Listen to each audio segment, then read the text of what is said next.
മനസ്സ് ആണ് എല്ലായിടത്തുള്ളത്, സർവവ്യാപി എന്ന് പറയാം മനസ്സിനെ. നമ്മളൊക്കെ മനസ്സിനകത്തായതുകൊണ്ടാണ് നമുക്കൊരു നിമിഷ നേരം കൊണ്ട് ലോകത്തിൽ ഈ സൃഷ്ടിയിൽ എവിടെ വേണമെങ്കിൽ പോയി വരാൻ പറ്റും.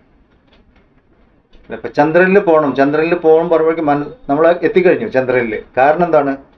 മനസ്സിൻ്റെ ഉള്ളിലാണത്.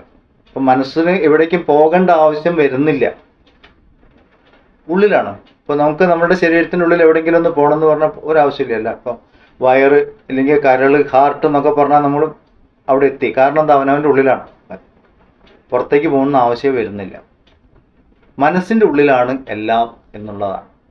ഇതെപ്പോഴും നമ്മൾ ഓർമ്മിച്ച് വെക്കണം. സൂക്ഷ്മം എന്ന് പറയുമ്പോൾ, ഇപ്പോൾ പ്രാണമയത്തിനേക്കാൾ സൂക്ഷ്മമാണ് മനോമയം എന്ന് പറയുമ്പോൾ ചെറുത് എന്ന് മാത്രമല്ല അർത്ഥമുള്ളത്. ചെറുത് എന്ന് പറഞ്ഞാൽ അതിന് വ്യാപനശീലം കൂടുതലാണ് എന്ന് വേണം മനസ്സിലാക്കാൻ.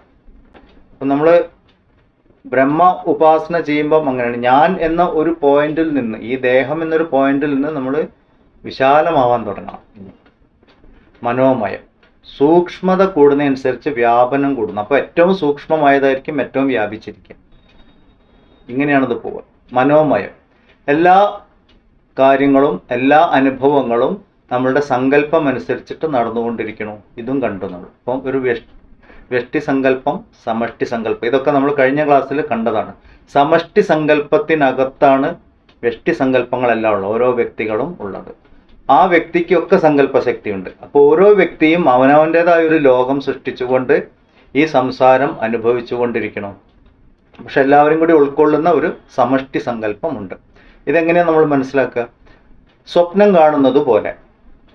സ്വപ്നം കാണുമ്പോൾ സ്വപ്നം കാണുന്ന ആ വ്യക്തി, അയാളുടെ ചൈതന്യം തന്നെയാണ് സ്വപ്ന ലോകമായിട്ട് മാറുന്നത്. സ്വപ്നം കാണുന്ന വ്യക്തിയുടെ സങ്കല്പങ്ങൾ, ആ സ്വപ്നത്തിലെ ക്യാരക്ടർ ആവുന്നതും വസ്തുക്കളാവുന്നതും എല്ലാം, കാലമാവുന്നതും എല്ലാം ആ വ്യക്തി തന്നെയാണ്. പക്ഷെ അത് ഉണരുമ്പോഴേ നമ്മൾ അറിയുന്നുള്ളൂ.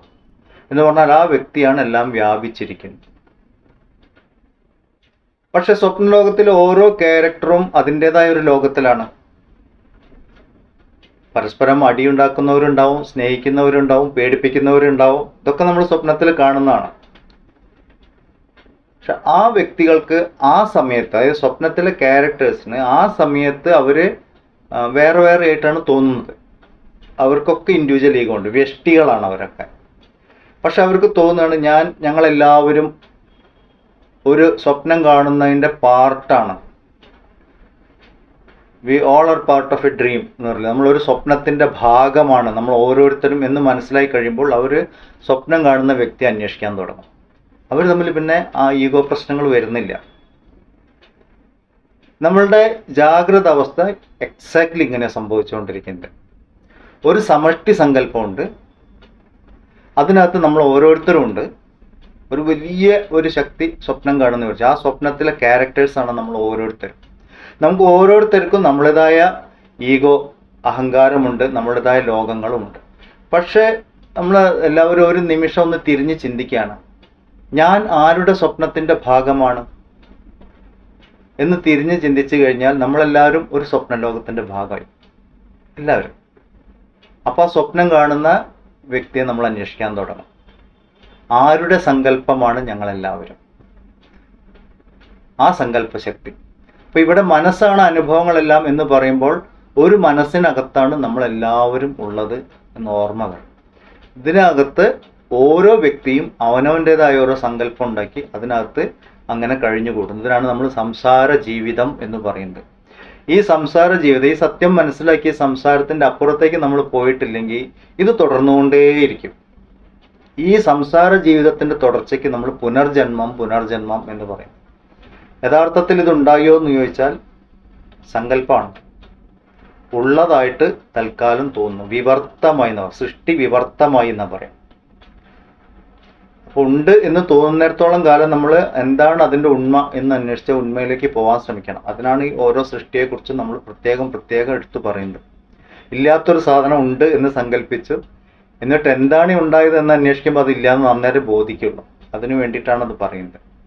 എല്ലാവരും ചോദിക്കാറുണ്ട് എന്തിനാണ് സൃഷ്ടിയെക്കുറിച്ച് പറയുന്നത്, അതില്ലെങ്കിൽ പിന്നെ അങ്ങോട്ട് വിട്ടാൽ പോലും. നമുക്ക് വിടാൻ പറ്റില്ല. കാരണം നമ്മളുടെ ഐഡന്റിഫിക്കേഷൻ മുഴുവൻ ഈ ശരീരമായിട്ടാണ്. എത്രത്തോളം കാലം ഈ ശരീരം സത്യമാണെന്ന് നമുക്ക് ബോധിക്കുന്നുവോ അത്രത്തോളം കാലം ഈ ലോകം സത്യമാണെന്ന് നമുക്ക് ബോധിക്കും. നമ്മളങ്ങനെ വിചാരിക്കുള്ളൂ. അപ്പൊ എന്ത് വേണം? ഈ തത്വങ്ങളെ നമ്മൾ ജീവിതത്തിൽ പകർത്താൻ തുടങ്ങണം. എന്തൊക്കെ മനസ്സിലായി? ഇപ്പൊ ഓരോ വ്യക്തിയെ കാണുമ്പോൾ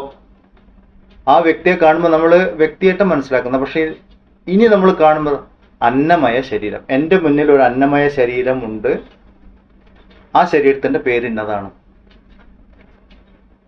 ഇങ്ങനെ നമ്മൾ ആൾക്കാരെ കാണാൻ തുടങ്ങുമ്പോൾ നമുക്ക് ഒരു വേറെ തലത്തിലാവും അനുഭവങ്ങൾ. ഒരാളോട് പ്രത്യേകിച്ചൊരു മമതയോ പ്രത്യേകിച്ച് വിരോധമോ ഉണ്ടാവില്ല. എല്ലാവരും ഒരു സങ്കല്പത്തിന്റെ ഭാഗമാണ് എന്ന് നമുക്ക് അറിയാൻ തുടങ്ങും. ഇത് പരിശീലനം കൊണ്ട് മാത്രമേ നടക്കുള്ളൂ. ഇപ്പൊ ആത്മജ്ഞാനികളൊക്കെ സംബന്ധിച്ചിടത്തോളം പറഞ്ഞില്ല, അവർക്കെല്ലാം ഇങ്ങനെ കാണാം. വിദ്യാവിനയ സമ്പന്നെ ബ്രാഹ്മണ ഗവിഹസ്തിനി ശുനീച്ച സ്വപാകേച്ച പണ്ഡിത സമദർശന, ഇങ്ങനെയാണ് ഭഗവത്ഗീത പറഞ്ഞത്. ആത്മജ്ഞാനികൾ, പണ്ഡിതന്മാർക്ക് കാണുന്നൊക്കെ സമദർശനമാണ്, ഒരേപോലെ കാണും. കാരണം എന്താണ്? ഈശ്വര ചൈതന്യം തന്നെയാണ് എങ്ങെല്ലാം ആയി മാറിയിരിക്കുന്നത്. അവർക്ക് ബോധിച്ചിട്ടുണ്ട്, ദൃഢമായിട്ടുണ്ട്. നമ്മൾക്ക് ബോധിച്ചിട്ടില്ല. അപ്പൊ ആത്മജ്ഞാനം അതിന്റെ സാധകരെന്ന വിധത്തിൽ, ഉപനിഷത്ത് പഠിക്കുന്ന വിദ്യാർത്ഥികൾ എന്ന വിധത്തിൽ നമ്മൾ ചെയ്യേണ്ട ഹോംവർക്കുകൾ ഇതൊക്കെയാണ്. ഇതുവരെ കണ്ട ലോകത്തിനെ അറിവിന്റെ തലത്തിൽ മനസ്സിലാക്കാൻ ശ്രമിച്ചുകൊണ്ടിരിക്കുക. ഞാൻ എന്ന ഈ വ്യക്തിത്വം, വളരെ ഇടുങ്ങിയ വ്യക്തിത്വം, പരിമിതമായ വ്യക്തിത്വത്തിന് ആ വികാസം സംഭവിക്കണം. ഈ പരിമിതികളെ ലംഘിക്കാൻ സാധിക്കണം. അങ്ങനെ ഈ ഐഡന്റിഫിക്കേഷൻ മാറുമ്പോൾ മാത്രമേ നമ്മൾ ആധ്യാത്മികമായിട്ടൊരു ഉയർച്ചയിലെത്തുന്നുള്ളൂ. ഇല്ലെങ്കിൽ പുസ്തകം പഠിച്ച പോലെയുള്ളൂ. കുറേ നമ്മളിപ്പോൾ സ്കൂളിൽ പഠിച്ച പോലെ വലിയ ഗുണമൊന്നും ഉണ്ടായില്ല. കുറേ മാർക്ക് വാങ്ങി ഒരു ജോലി കിട്ടി, അത്രേ ഉണ്ടായുള്ളൂ. പക്ഷേ ആധ്യാത്മിക ജ്ഞാനം അങ്ങനെയല്ല.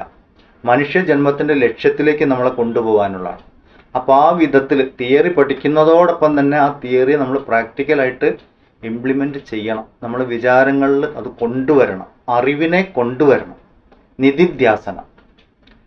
അപ്പോഴാണ് അറിവ് സ്വാഭാവികമായിട്ട് നമ്മളോടൊപ്പം ഉണ്ടാവുള്ളൂ. ഇപ്പം നമ്മൾ ചെയ്യേണ്ട കാര്യങ്ങൾ ഓരോരുത്തരെ കാണുമ്പോഴും ഇല്ലെങ്കിൽ എന്ത് കാണുമ്പോഴും ആ ശരീരം എവിടുന്നുണ്ടായി? അന്നത്തുനിന്നുണ്ടായി. ഈ ശരീരം എവിടുന്നുണ്ടായി? അന്നത്തുനിന്നുണ്ടായി. ഇതാരാ പറഞ്ഞത്? ശങ്കരാചാര്യർ ഈ ചണ്ടാളനുമായിട്ട് ഉള്ള ഒരു സംവാദം നമ്മൾ ശങ്കരാചാര്യ ചരിത്രത്തിൽ കാണാം. അതെ, ശങ്കരാചാര്യ ഇടയ്ക്ക് പോകുമ്പോൾ ഓപ്പോസിറ്റ് ഒരു ചണ്ടാളൻ വരുന്നുണ്ടായിരുന്നു. അപ്പം മാറി നിൽക്കാൻ പറഞ്ഞു. അപ്പം ചണ്ടാളൻ തിരിച്ചു ചോദിച്ചു എന്നാണ്. എന്താ ചോദിച്ചു? ആരാണ് മാറി നിൽക്കേണ്ടത്? ശരീരമാണോ മാറി നിൽക്കേണ്ടത്? ശരീരമാണ് മാറി നിൽക്കേണ്ടത്. അതും അന്നമയ ശരീരം, ഇതും അന്നമയ ശരീരം. ഇത് തമ്മിൽ എന്താ വ്യത്യാസം? ആത്മാവാണോ മാറി നിൽക്കേണ്ടത്? ആർക്കും എങ്ങോട്ടും മാറാനും പറ്റില്ല. ഈ ചോദ്യമുണ്ട്. അപ്പൊ ഇതൊന്നും നമുക്ക് മനസ്സിലാക്കേണ്ട കാര്യമുണ്ട്. ശങ്കരാചാര്യ വേഗം വീണ്ടും നമസ്കരിച്ചു. ശങ്കരാചാര്യക്ക് കാര്യം മനസ്സിലായി. നമ്മളാണെങ്കിലോ അല്ലേ?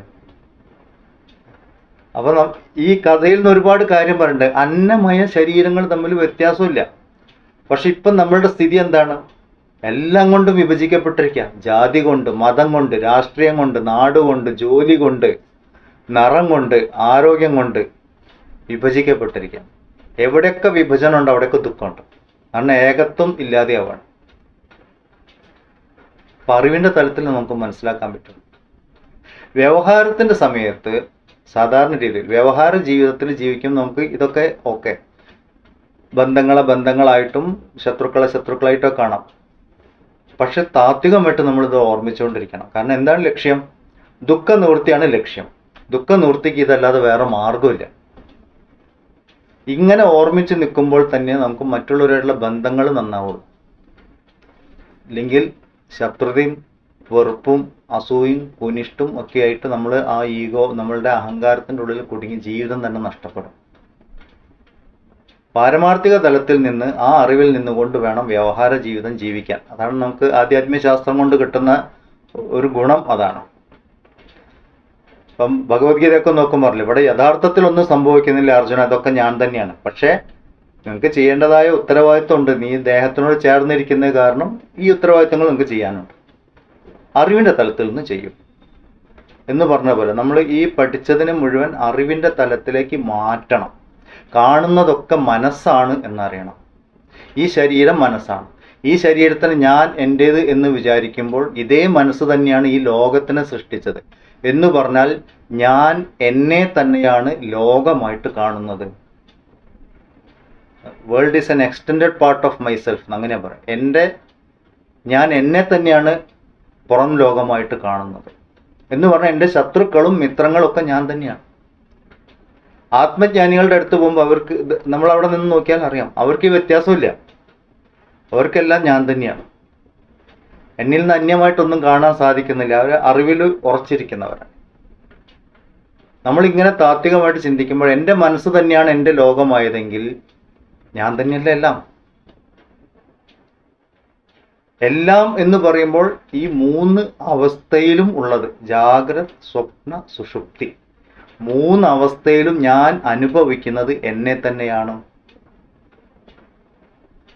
ഇതൊരു വലിയ അറിവാണ്. ഈ മനോമയ കോശത്തിനോട് കുറിച്ച് നമ്മൾ ചിന്തിക്കുമ്പോൾ ഈ ഒരു അറിവാണ് നമുക്ക് ആദ്യം കിട്ടേണ്ടത്. ഞാൻ എന്നെ തന്നെയാണ് എൻ്റെ അനുഭവങ്ങളായിട്ട് കണ്ടത്. അനുഭവങ്ങൾ എന്തൊക്കെയാണ്? വ്യക്തിബന്ധങ്ങളുണ്ട്, പരാജയമുണ്ട്, ജയപരാജയമുണ്ട്, ലാഭനഷ്ടങ്ങളുണ്ട്, എല്ലാം. Everything is part of me. അതെല്ലാം എൻ്റെ ഭാഗം തന്നെയാണ്. ഇതറിഞ്ഞു കഴിഞ്ഞാൽ നമ്മൾ സമാധാനത്തിൽ ശാന്തമായിട്ടിരിക്കും. മനോമയം ആണ് എല്ലാം. ലോകം മനോമയമാണ്. മനോമയമിതം സർവം എന്നാണ്.